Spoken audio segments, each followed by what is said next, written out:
despair, despair, despair. Definition. The term despair is a noun that refers to a state of feeling extreme sadness, hopelessness, or a sense of complete loss or defeat. Synonym. Hopelessness, desolation, misery, melancholy.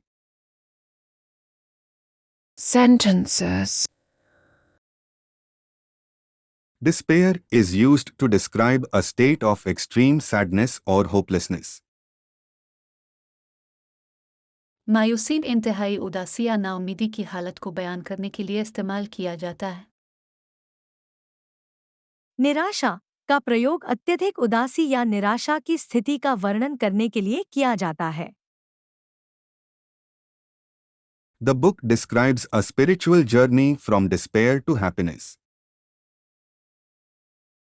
किताब मायूसी से खुशी तक के रूहानी सफ़र को बयान करती है।